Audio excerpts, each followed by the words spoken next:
सबसे पहली जो बात होती है वो इंसानियत की होती है, क्योंकि जो पेशेंट है, जिसको दर्द हो रहा है, जो तड़प रहा है, जिसको टॉयलेट का नहीं पता, जिसको बाथरूम का नहीं पता, जिसको अपने खाने का नहीं पता, जिसको पीने का नहीं पता, खा रहा है तो खाया जा रहा है, पानी की प्यास नहीं लेकिन फिर भी पानी पिए जा रहा है, बाथरूम कब निकल गया उसे पता नहीं।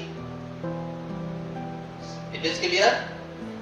ऐसे समय पर उस पेशेंट की साइकोलॉजी को समझना किसका काम होता है?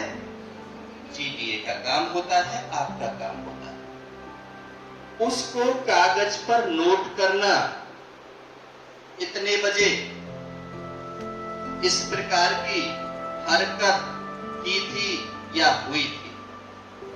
की और हुई दोनों में फर्क है, राइट? आपके व्यवहार से भी कर सकता है, आप चिल्ला करके बोलोगे तो चिल्ला करके बोल सकता है। आपने पोलाइटली उसको प्यार दिया, सम्मान दिया, तो उसके हाथ और पैर कहीं गलत जा सकते हैं। वो हरकत, वो सब आपने कागज पर नोट करनी है और अपने डॉक्टर को बताना, because you are not a doctor. You cannot understand the psychology of the patient.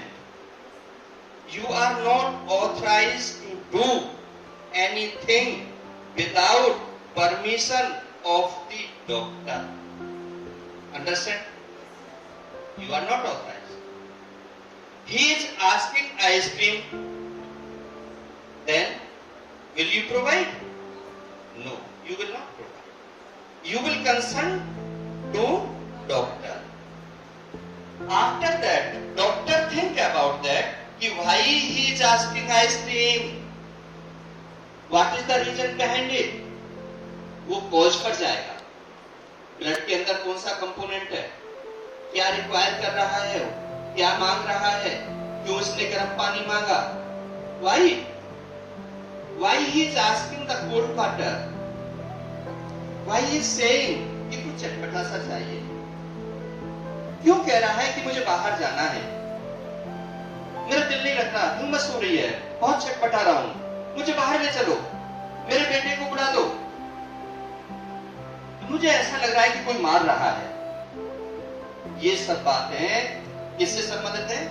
Medical से संबंधित है। उसको कौन सा स्वप्न आ रहा है, स्वप्न में वो क्या देख रहा है, क्या वो आपको बता रहा है, क्या वो खाने की चीज मांग रहा है, कैसी वो हैबिट कर रहा है, क्योंकि ये सब डिपेंड किस पर करता है?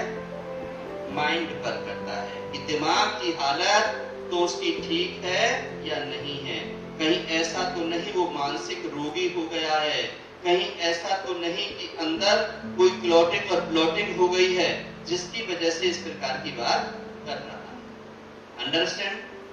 सबसे पहले है कि you will be attentive at that place and keep the responsibility which are given by the doctor. जो भी डॉक्टर ने आपको जिम्मेदारी दे रखी है, इतने बजे इसको स्नान कराना है, इतने बजे इसको भोजन देना है, भोजन में आपको ये देना है, इतने बजे इसको घुमाना फिराना है, इतने बजे आपको टीका लगाना है, इतने बजे टेम्परेचर और पल्स और रेट लेना है, ये सारी चीजें, और इस समय इसको सोने के लिए कहना है, आराम करने के लिए कहना है, राइट? ये सारी चीज जब डॉक्टर के अनुसार आप देते हैं तो पेशेंट को आराम मिलता है, और आप एक स्माइलिंग फेस में, एक हंसते हुए, एक मुस्कुराते हुए, हंसना ऐसा ना हो कि उपास हो जाए, कहीं उसको गुस्सा आ जाए कि मुझे देख करके हंस रही है, मेरे पे हंसती है, समझ रहे हैं? हंसना भी ऐसा नहीं होना चाहिए कि वो शिकायत करने लगे, अजी ये नर्स तो मुझे देख करके हंसती है, मेरा फास उड़ाती है और मेरा मजाक उड़ाती है, नहीं इसको भगाओ यहां से। ऐसा नहीं होना चाहिए। स्माइलिंग क्या है? प्लीजेंट स्माइलिंग, उसको अच्छी लगे, चाचा जी, दादाजी, भैया जी, बहन जी, बाबू जी, बूढ़े हैं, ओल्ड एज के हैं, तो बाबूजी कहने में क्या जा रहा है? बाबूजी चिंता मत करो, मैं आपके बेटे की समान तो हूं। I will keep my responsibility. आप ठीक हो जाओगे, चिंता मत करो। बिल्कुल डॉक्टर साहब ने कहा है 2-4 दिन ये मेडिसिन लीजिए, आप बिल्कुल ठीक हो जाओगे। तो उसको क्या लग रहा है? और वो क्या कहेगा? कहेगा देखो मेरे भी बच्चे हैं, कभी उन्होंने बाबूजी कहकर के मेरे सुख दुख को नहीं पूछा है, ये भी तो किसी की बेटी है। इस प्रकार से मेरे को 24 घंटे साथ रहती है और अपने पिता की तरह मेरी परवरिश करती है, पिता की तरह देखरेख करती है। और उसकी जो जेब में होगा ना, बेटी ये ले, तू अपना इससे और कुछ और काम कर लेना। इनाम भी मिल गया, सम्मान भी मिल गया, तुलना भी हो गई, अपने पराये में भेद भी हो गया और ठीक भी हो रहा है, अच्छा भी लग रहा है। नहीं बेटा तुम मुझे छोड़ के मत जाना, जो तुम कहोगे मैं करूंगा। इतना लगाव हो गया है, इतना प्यार हो गया है। तो साथियों समझो कि आपका कितना बड़ा रोल है। You are next to God, you are better than the doctor. आप डॉक्टरों से अच्छे हैं। आपको सम्मानित जिंदगी दे सकते हैं। आपकी मीठी बोली आपको सम्मानित जिंदगी दे सकती है, पैसा भी देगी, जिंदगी भी देगी। और आपका गुस्सा मुंह पे जो रखा रहता है, नाक पे जो रखा रहता है, चिढ़ना और गंदगी से नफरत करना, आई कैसे टॉयलेट कर गया, बाथरूम कर देता है, अकल नहीं है, इतना बड़ा हो रहा है, शर्म नहीं आती है, ये कहोगे क्या चीटी है? तो ये कहोगे तो क्या होगा? ये कहोगे तो क्या होगा? आउट, जाओ, यहाँ कोई तुम्हारे लिए जगह नहीं है। जगह किसके लिए? सेवक के लिए, सेवादार के लिए, सिंपैथी के लिए, इंपैथी के लिए। काश मेरे पिताजी के साथ ऐसा होता, काश मेरी माँ के साथ ऐसा होता, काश मेरी माँ का कोई बेटा ना होता, काश मेरी पिता का कोई बेटी ना होती और वो हॉस्पिटल में होते और नर्स ना होती, तो क्या होता? क्या होता? अपना खो जाता ना। तो गम किसको होता? तब पता चलता है ना। इस प्रोफेशन में कई ऐसे लोग आते हैं जो एम्पैथी रखते हैं कि हम तो हैं, सेवा करने के लिए आते हैं। तो मैं इसमें माननीय मोतीलाल गुप्ता जी को बधाई देता हूं कि उन्होंने इतनी अच्छी सोच पर ये जीडीए प्रोग्राम अपने यहाँ पर चलाया और आप जैसे बच्चों की जिंदगी को संभालने का काम कर रहे हैं। कल को कहीं ना कहीं पर 10,000 15,000 की नौकरी आपको मिल जाएगी। कुछ भी ना हो, आप एक ह्यूमन बिहेवियर सीख लीजिए, इंसानियत सीख लीजिए, ये सब चीज आ जाती हैं। इंजेक्शन लगाना 2 मिनट में सिखा दूंगा, पट्टी करना मुश्किल से पूरे शरीर पर 10 मिनट में सिखा दूंगा, सिर से लेकर के पैर तक पूरे शरीर पर कहीं पट्टी कर लेना 10 मिनट में सिखा दूंगा, इससे ज्यादा टाइम नहीं लगेगा। बेड मेकिंग का कुछ नहीं, आधे घंटे का काम है। सिर को धोना, मुंह को वॉश करना, जीभ को साफ करना, ये सारी छोटी छोटी चीजें हैं जीडीए के अंदर जो होती हैं। इंस्ट्रूमेंट की नॉलेज जो मैंने पहले की थी वो किसी दूसरे लेक्चर में जब आऊंगा जब बताऊंगा कि कौन कौन से इंस्ट्रूमेंट होते हैं, कैसे यूज किए जाते हैं, क्या क्या उनके नाम होते हैं और किस प्रकार से किया जाता है। लेकिन सबसे पहला काम आपका क्या है? ह्यूमन बिहेवियर और इंसानियत। 2 चीज को मत सुनिए। और पहला मैंने लिसनिंग बताया था कि सुनना सीख जाइए। जिस दिन आप सुनना सीख जाएंगे बहुत अच्छे इंसान बन जाएंगे। आज का मैं लेक्चर यहीं खत्म करूंगा क्योंकि समय की अपनी बाध्यताएं हैं। सर आपकी मैं दिल से धन्यवाद करना चाहूंगी कि आप अपने कीमती समय हमें निकाल के हमें अपना लेक्चर दिया आपने। सर आपकी लेक्चर हमें अपने दिमाग में रखना चाहिए, हमें उस पर अमल करना चाहिए ताकि हम आगे जाके आगे बढ़ सके और हमें कोई मिस्टेक ना हो। सर आपने अभी तक जो भी बताया सर हमें बहुत अच्छा लगा, हमें नया सीख मिल गया कि हाँ हम आगे जाके कुछ कर सकते हैं, आगे जाके कुछ बन सकते हैं। इसलिए हमें कोई शक नहीं है सर, हम कभी पीछे रह नहीं सकते क्योंकि आपने इतने अच्छे से हमें समझाया, हमें बहुत अच्छा लगा sir. Thank you for this. Thank you very much. बहुत बहुत शुक्रिया। God bless. परमात्मा सुखी रखे। देखिए क्या नाम था बिटिया? रोनिता। रोनिता कहने तो कुछ और आई थी। मैं साइकोलॉजिस्ट हूँ ना, मैंने साइकोलॉजी पढ़ ली इसकी चली थी। जब ये उठी थी तो इसके अंदर भाव कुछ और थे, कहना कुछ और चाह रही थी, लेकिन वीडियो को देख करके सारे बदल गई। वीडियो को देख करके उस फॉर्मल बातों में आ गई कि अब नहीं कहती मैं। नहीं तो इतनी देर से इसके मन के अंदर बड़े बड़े विचार आ रहे थे, हाय इतना अच्छा सर कैसा बोल रहे हैं, कितना सुंदर पढ़ा रहे हैं, कभी नहीं सुना, कभी नहीं देखा। मैं साइकोलॉजिस्ट हूँ, मैं आपके मन के अंदर की बात को पढ़ लेता हूँ। बहुत लंबा समय हो गया। तो रोनो तो बहुत अच्छी बेटी है, बहुत अच्छी, तो चाह रही थी प्रशंसा करना, लेकिन रह गया। जीडीए क्लास के स्टूडेंट, पहले तो मैं सर का धन्यवाद करना चाहती हूँ। मैंने सोचा नहीं था अपने जीवन में कि साईं धाम में कभी जाऊंगी। शायद साईं बाबा की मुझ पर बहुत बड़ी कृपा है, आज जो मैं सर के दर्शन कर पाई और मैं कुछ कर रही हूँ। सर आपको बहुत बहुत शुक्रिया। बहुत बहुत शुक्रिया सीमा का। लेकिन सीमा जी को मैं थोड़ा सा मैं थोड़ी एडवाइस करूंगा। एक तो गुस्सा कम कर दें, प्यार तो आप बहुत करते हैं और सम्मान भी आप बहुत करते हैं, लेकिन गुस्सा बहुत ज्यादा आता है, गुस्से को कम कर दें। Teachers and my friends, I am Sanjana, मैं जीडी स्टूडेंट हूँ। मुझे हमको सिर्फ 2 दिन हुए हैं। वेरी गुड, जोरदार ताली। और मुझे नहीं पता था मुझे इतना अच्छा मौका मिलेगा, सर मिस्टर MP सिंह से मुझे मिलेगा, मौका मिलेगा। मुझे पता नहीं था कि यहाँ पे इतनी अच्छी, मतलब यहाँ पे इतना अच्छा ज्ञान एंड फैसिलिटीज दी जाएगी, मुझे नहीं पता था। मुझे सिर्फ 2 ही दिन हुए हैं यहाँ पे। मुझे सर ने जो हमें ज्ञान बताया उससे बहुत अच्छा लगा। मुझे आज तक जीवन में मैंने कभी ऐसा देखा नहीं है सर, सच में। मैं आपसे मिलकर बहुत खुशी हुई। धन्यवाद सर, आपने जो जो बताया सब मैंने अपनी माइंड में एकदम सेट कर लिया है। Thank you sir. संजना के लिए एक बार जोरदार ताली। छोटी सी बालिका है लेकिन बहुत ही भावुक है, बहुत अच्छा उसने सीखा, बहुत अच्छा बताया कि 2 दिन हुए और 2 दिन के अंदर बहुत मुश्किल होता है कि इस प्रकार का लेक्चर मिल जाना और जीवन को बदल देना। तो साथियों, इस प्रकार का, क्योंकि क्या है कि ये चैरिटी के द्वारा ये कार्यक्रम हो रहा है, यहाँ पर किसी से कोई फीस नहीं ली जाती है और सबके जीवन निर्माण के लिए माननीय मोतीलाल गुप्ता जी काम करते रहते हैं और माननीय दीनू शर्मा जी उसमें अपना कदम से कदम मिला करके आप लोगों के उज्जवल भविष्य की कामना करती रहती हैं, आपको आगे बढ़ाते रहते हैं। और हम जैसे लोगों को भी आपके बीच में ला करके हमें भी अच्छा लगता है कि आप लोगों से मुलाकात हो जाती है। कहीं ना कहीं कभी मिलेंगे किसी कोने पर तो कहीं ना कहीं नमस्ते हो जाएगी। और हमारे तो लेक्चर आजकल जैसे कि सर्वोदय हॉस्पिटल है, मेट्रो हॉस्पिटल है, ये सब जितने भी हॉस्पिटल है, नर्सिंग कॉलेज है, उन सभी में चल रहे हैं, डॉक्टर्स के लिए भी, नर्सों के लिए भी, क्योंकि 3rd वेव की लहर आने वाली है। उससे बचने के लिए हम लोग टीम तैयार कर रहे हैं।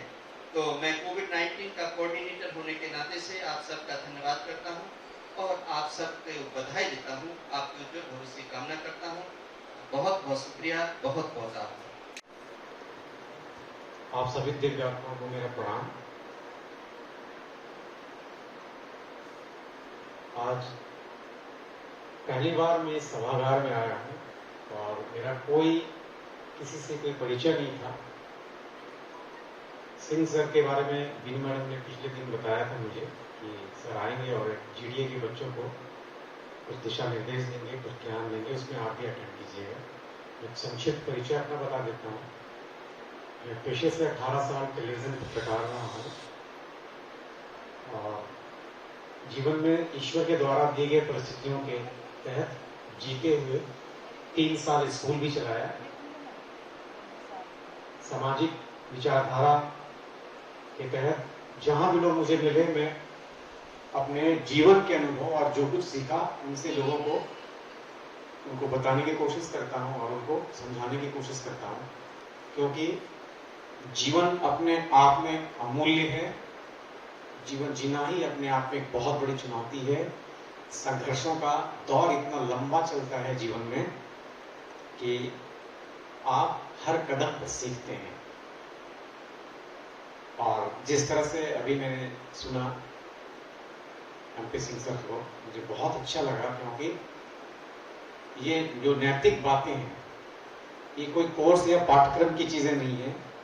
ये उस हर एक इंसान पर लागू होता है जो इस धरती पर आया है, चाहे वो जीडीए का स्टूडेंट हो या ना हो। आपके अंदर करुणा होनी चाहिए, आपके अंदर दया होनी चाहिए, आपके अंदर क्षमा होनी चाहिए, आपके अंदर वो सेंसिटिविटी होनी चाहिए आपके अंदर वो मानवता होनी चाहिए, क्योंकि अगर आप एक अच्छे इंसान हैं।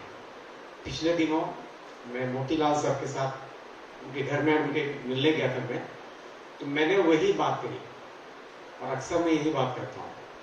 डॉक्टर, इंजीनियर, साइंटिस्ट, राष्ट्रपति, प्रधानमंत्री, नायक, खलनायक बनना बहुत आसान है।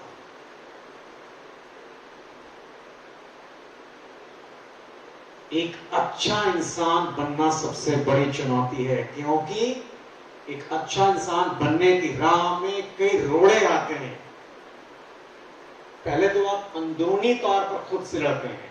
आपके अंदर का जो शत्रु होता है जिस पर आप विजय नहीं पाते, आलस्य, छल, कपट, प्रपंच, झूठ बोलना, छोटी छोटी बातों में छोटे छोटे लालच के लिए झूठ बोलना। उसके बाद फिर आपके बाहरी शत्रु होते हैं, वो कोई भी हो सकता है, आपका मित्र हो सकता है, आपके माता पिता हो सकते हैं, भाई बहन हो सकते हैं, जो आपको डिस्करेज कर सकते हैं। किसी को पूजा करना बहुत पसंद है, वो पागल आदमी है, पूजा करता है। किसी को सत्य के रास्ते पर चलना बहुत पसंद है, कॉम्प्रोमाइज करना पसंद नहीं आता, वो पागल आदमी है, उसके घर वाले ही बोलेंगे। लेकिन आपकी जब आत्मा प्रबल नहीं होगी, जब आपको अपने आप पर विश्वास नहीं होगा, तो आप हारते चले जाएंगे। आपको यह समझ जरूर पैदा करनी चाहिए अपने भीतर की जो आज सर ने बताया है, वो ताउम्र तभी काम आएगा जब इसे निश्चल हृदय से, जो आज आपने आभार प्रकट किया, आप जब माइक पर करके बोल रहे थे तो आपकी आवाज में जो निश्चलता झलक रही थी वो बरकरार है, और वो तब रहेगा जब आपका अपनी आत्मा पर नियंत्रण होगा। आत्मा को राजा बनाइए। हम तीन चीजें बहुत संक्षिप्त में मैं बोलूंगा। एक मानव, एक मनुष्य, एक व्यक्ति, तीन चीजें। जैसे मेरा नाम सुदामा है, मैं अपनी इच्छा से तो नहीं आया, ईश्वर ने भेजा, प्रकृति ने भेजा, अस्तित्व ने भेजा। मैं अपने मां के गर्भ में आया और फिर वहां से जन्म लिया। मेरा नाम सुदामा रखा गया भौतिक तौर पर एक पहचान के लिए। लेकिन हर एक इंसान तीन चीज है, आत्मा, मन और शरीर। आत्मा डील करता है दया, करुणा, क्षमा, प्रेम, सकारात्मकता, आध्यात्मिकता, एक दूसरे के सुख दुख बांटना। मन डील करता है पास्ट और फ्यूचर में, ऐसा हुआ मेरे साथ, वैसा हुआ, ऐसा होगा, ये होगा। और शरीर को चाहिए क्या? अच्छा खाना, अच्छा कपड़ा, अच्छे घर, अच्छे बंगले।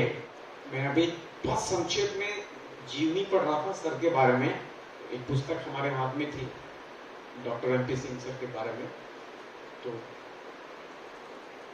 मैं उसमें जो ससरी निगाह से मैंने पढ़ा कि उनका जीवन बहुत संघर्षों से भरा रहा। एक बहुत गरीब परिवार में पैदा हो गए। 2 वर्ष की उम्र में इनके सर से पिता का साया छूट गया। माँ अनपढ़ होते हुए भी बहुत धर्मनिष्ठ थी, बहुत करुणिष्ठ थी, और उसका परिणाम ये हुआ कि आज एक ऐसे शख्सियत आपके सामने में है जो आज आपको ट्रेन कर रहे हैं। आप जैसे हजारों युवा को नई दिशा दिखा रहे हैं, स्वावलंबी बनाने की कोशिश कर रहे हैं। ये कैसे हुआ? इनकी मां ने आत्मा को राजा बनाया। She never compromised with her discipline. अगर आप आकलन करेंगे तो ये सारी चीजें निकलेंगी। उन्होंने अपने जीवन के आदर्शों से कभी समझौता नहीं किया। परिस्थितियां बहुत उतार चढ़ाव भरी होंगी। उन परिस्थितियों में जो सकारात्मक वाइब्रेशन की मां के हृदय से निकला, उसका असर एक बेटे पे गया। तो देखा कि क्या है जीवन, मेरी मां कैसे मुझे पाल रही है, कैसे ये तिनका जोड़कर घर जोड़ रही है, बना रही है, कैसे हमारे उच्च शिक्षा के लिए संघर्ष कर रही है। तो वो जो विल पावर है, संकल्प है, वो कहां से आता है? आत्मा से।